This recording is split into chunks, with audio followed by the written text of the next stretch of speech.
Halo teman-teman semua, ketemu lagi sama aku Pratama Prasetya di Paranoia. Kalian tahu kan, ada gangguan mental namanya skizofrenia.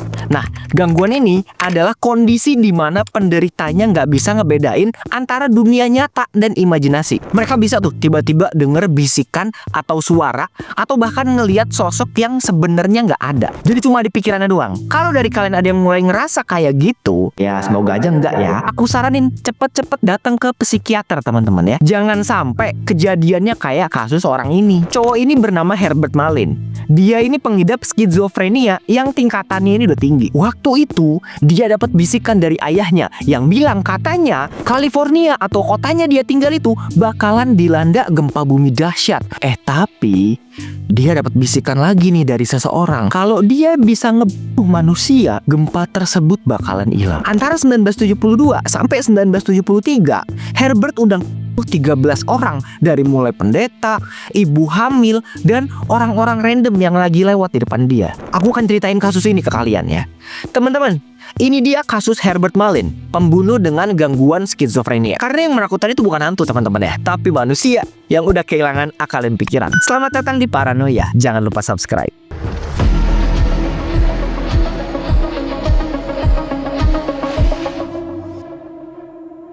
Herbert William Malin lahir tanggal 18 April 1947 di Salinas, California, Amerika Serikat. Sebenarnya gak ada masalah ya sama masa kecil Herbert. Orang tuanya juga bukan orang tua yang keras ataupun kasar. Dia ini malahan tumbuh di keluarga kelas menengah yang ekonominya lumayan stabil. Tapi di tahun 1965, waktu umur dia 18 tahun, semuanya mulai berubah nih teman-teman. Sahabatnya yang bernama Dean Richardson meninggal gara-gara kecelakaan mobil di depan matanya sendiri. Sejak saat itu, perilaku Herbert ini mulai aneh teman-teman. Dia jadi terobsesi sama yang namanya kematian sahabatnya itu. Bahkan dia sampai bikin kuil kecil di kamarnya lengkap dengan lilin dan fotonya si Dean. Dia mulai ngerasa bisa komunikasi sama sahabatnya itu. Beberapa tahun kemudian Herbert ngerantau nih ke San Francisco dan dia mulai kenal obat-obatan terlarang lewat temennya yang bernama James Gianera. James ngajarin berbagai macam narkoboy dari mulai LSD sampai daun ijo yang bikin dia berhalusinasi. Sejak saat itu sikapnya ini mulai lebih tertutup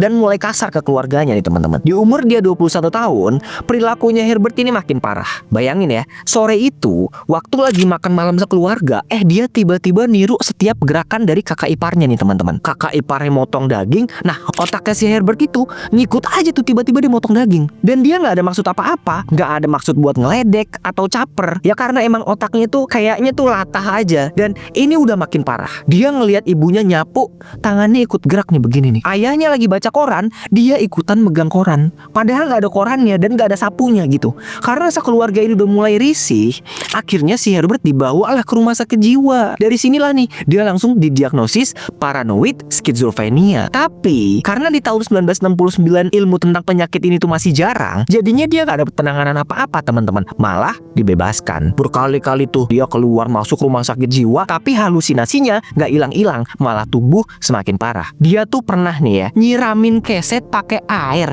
katanya biar bunganya tumbuh, padahal udah jelas-jelas itu keset bukan tanah. Terus dia pernah diusir dari kosannya gara-gara dia sering tuh teriak-teriak gak jelas sambil mukulin lantai gitu kan. Katanya ada orangnya di dalam situ.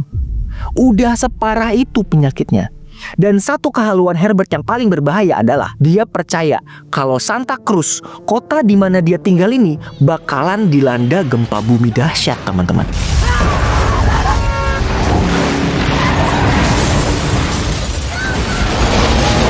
Selain itu, karena dia takut gempa bumi itu bakalan terjadi dan beneran terjadi di kotanya, maka muncul lagi bisikan-bisikan aneh yang lain nih teman-teman, yang bilang, Herbert, kalau kamu mau bencana alam ini batal, kamu harus ngelakuin pengorbanan nyawa manusia.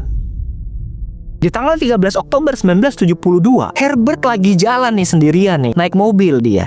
Terus dia ngelihat ada bapak-bapak gelandangan yang minta nebeng tuh, namanya Lawrence White. Di pikirannya Herbert, bapak itu nggak minta nebeng, tapi minta dibunuh. Coba, Herbert, bunuh aku dan lemparkan aku ke laut, biar orang lain bisa selamat. Di sini Herbert mikir nih, oke, aku akan melakukan tugas mulia. Aku akan menyelamatkan umat manusia walaupun dengan cara pembunuhan. Si Herbert langsung berhenti tuh minggirin mobilnya nih teman-teman, dan bilang ke bapak itu katanya mobilnya mogok. Begitu si Lawrence ini buka kap mobilnya, si Herbert ini dari belakang langsung mukulin kepalanya Lawrence pakai pentungan baseball sampai ubun-ubunnya hancur. Karena pada dasarnya korban ini gelandangan, jadinya polisi juga nggak ada yang peduli tuh dia hilang. Udah gitu nggak ada keluarga yang lapor juga. Makanya si Herbert nggak ditangkap. Yang bikin dia makin mengerikan adalah si Herbert ini nggak pilih-pilih korban. Semuanya diserang secara acak. Dan ini yang bikin investigasi polisi makin susah. 11 hari kemudian, Herbert datang nih ke gereja buat ibadah dan ngelihat seorang pastor bernama Henry Tomei. Waktu itu, di tempat duduknya si pastor Henry ini, kebetulan ada cahaya nih dari lubang jendela yang nyorot langsung ke arahnya dia nih. Nah di sini Herbert denger lagi nih bisikan-bisikan. Inilah korban kamu selanjutnya. Wah, dia langsung berdiri, keluarin pisau, dia tarik tuh kepala pastor itu dan menusuknya sampai mati di dalam gereja. Sebenarnya ada satu saksi mata yang melihat kejadian ini nih, tapi karena posisinya itu jauh dan agak gelap, jadinya dia nggak bisa ngapalin muka pelakunya. Dan Herbert akhirnya lolos lagi. Beberapa bulan kemudian, dia diusir lah nih sama orang tuanya gara-gara mereka udah muak sama tingkah anehnya si Herbert. Dia kemudian pindah ngekos sendirian. Nah di sana dia punya banyak waktu buat merenung, berpikir, dan mulai nyalah-nyalain orang. Kok hidup gue gini-gini amat ya? Udah sakit, dibuang orang tua pula. Ini semua gara-gara si James nih. Kalau aja dia nggak ngajarin gue pakai narkoboy, mungkin hidup gue nggak bakalan hancur kayak sekarang. Kayaknya dia juga harus mati deh. Dia ngerasa kalau si James adalah penyebab keterpurukan dalam hidupnya, teman-teman. Harp kemudian datang ke rumahnya James, tapi dia malah ketemu sama penghuni baru yang bernama Katie Francis. Katie ngasih tahu kalau si James ini udah pindah dan ngasih alamat barunya. Herbert kemudian datang ke alamat itu. Begitu dia sampai, dia langsung masuk dan menjedor James dan istrinya tepat di tengah-tengah alis. Setelah mereka meninggal, Herbert juga menusuk-nusuk mayat mereka berkali-kali buat melampiaskan kebenciannya. Oke, sekarang udah 2 korban yang diserang si James ya. Karena dia khawatir kalau si Katie bakalan lapor polisi karena dia tahu kalau Herbert nyariin James, maka dia Katie juga, teman-teman. Jadi dia balik lagi nih ke tempatnya si Katie. Lalu dia jedor si Katie dan kedua anaknya yang bernama David 9 tahun dan Damon 4 tahun. Mirisnya, ada satu anak lagi yang tewas dalam kejadian itu, teman-teman, yaitu anak di dalam kandungannya si Katie. Jadi waktu dibunuh ini posisinya si Katie itu lagi hamil, teman-teman. Aku tuh kalau baca kasus kayak gini tuh suka sakit kepala gitu, teman-teman.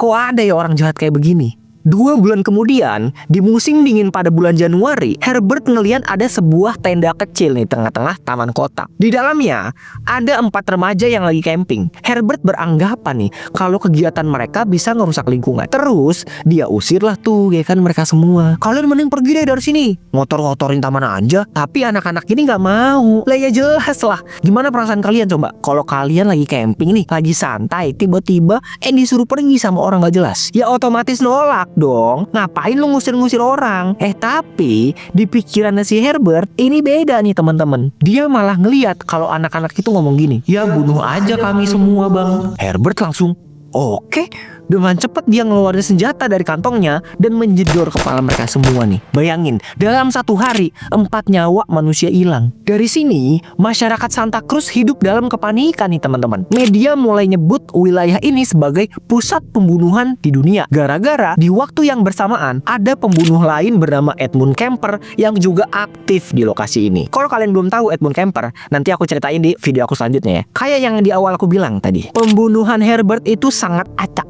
Korbannya itu random, jamnya itu random. Jadinya polisi susah buat ngelacak dan nyari motif yang jelas. Di samping itu, delusinya Herbert udah makin jelas nih, teman-teman. Suara-suara di kepalanya itu juga makin keras. Dia yakin kalau dia belum cukup untuk bisa mencegah gempa, maka dia berencana untuk membunuh lagi. Dan inilah korban terakhirnya. Di 13 Februari 1973, ada seorang kakek berusia 72 tahun bernama Fred Perez. Dia ini waktu itu lagi motongin kayu bakar di depan rumahnya nih, teman-teman. Kebetulan ada si Herbert lewat nih pakai mobil. Gak ada angin, gak ada hujan, gak ada tujuan yang jelas. Tiba-tiba dia parkir, keluarin senjata dan nembakin si kakek tua itu nih sampai meninggal. Tapi untungnya ada tetangganya yang ngeliat, nyatet plat nomor mobilnya si Herbert dan lapor ke polisi. Cuma dalam beberapa menit, polisi berhasil meringkus si Herbert nggak jauh dari lokasi TKP. Oke, sekarang dia udah ketangkep nih ya kan. Tapi ada satu pernyataan Herbert yang bikin polisi pecah pecah otaknya nih teman-teman. Begitu diinterogasi, dengan santainya dia bilang gini nih, "Pak, saya ngelakuin pengorbanan manusia biar kota kita nggak kena gempa, Pak. Terbukti kan, Pak? Selama setahun pembunuhan saya, kota kita aman-aman aja. Di sini mereka langsung, oke, kita lanjut ke pengadilan." Tim pembela Herbert berargumen kalau Herbert mengidap paranoid skizofrenia akut, yang dimana dia nggak bisa bedain mana benar mana salah, dan pikiran halunya itu bikin dia percaya kalau dia bisa nyelamatin lebih banyak nyawa lewat pengorbanan manusia. Tapi jaksa di sisi lawan matahin argumen itu nih teman-teman dengan bilang, nggak, dia tahu kok kalau ngebunuh itu salah. Buktinya dia takut dilaporin sama Katie kan. Makanya dia balik lagi buat ngebunuh si Katie. Dia tahu caranya ngindarin polisi. Dia tahu kalau kejahatannya punya konsekuensi hukum. Dan ini ngebuktiin walaupun dia sakit jiwa, dia masih tahu kalau apa yang dia lakuin itu salah. Karena alasan itulah dia dinyatakan bersalah dan divonis penjara seumur hidup tanpa bebas bersyarat sama sekali, teman-teman. Setelah semuanya selesai, Herbert dipenjara, semua motif kejahatannya itu udah jelas, halusinasi, skizofrenia. Ada satu hal yang bikin kasus ini tuh pecah sepecah-pecahnya nih teman-teman. Jadi, begitu Herbert dipenjara, kalian mau tahu apa? Beneran gempa dong teman-teman. Gempa di California itu ya, gempanya sampai 5,8 skala Richter dan jadi gempa terkuat di Amerika pada tahun itu. Tapi untungnya nggak ada korban jiwa. Nah, di sini nih terserah kalian ya, mau percaya apa enggak? Apa emang udah takdir kalau gempa ini terjadi, atau si Herbert beneran punya mukjizat? Intinya, 18 Agustus 2022, Herbert Malin, si pembunuh skizofrenia, harus meninggal di penjara gara-gara usia tua di umur 75 tahun, teman-teman. Dari kasus ini, kebayangkan kalau penyakit mental itu nggak bisa diremehin. Kalau penyakit mental sama bahayanya kayak penyakit fisik. Intinya aku doain semoga kita dan keluarga kita semua bisa sehat dan terhindar dari penyakit-penyakit mental kayak gini nih teman-teman. Karena yang menakutkan itu bukan hantu teman-teman ya, tapi manusia yang udah kehilangan akal dan pikiran. Kalau kalian suka sama konten ini, jangan lupa like, komen, dan juga subscribe biar aku semangat bikin videonya. Terakhir, aku Pratama Prasetya pamit. Terima kasih udah nonton. Mohon maaf jika ada kesalahan kata dan perilaku. See you on the next one.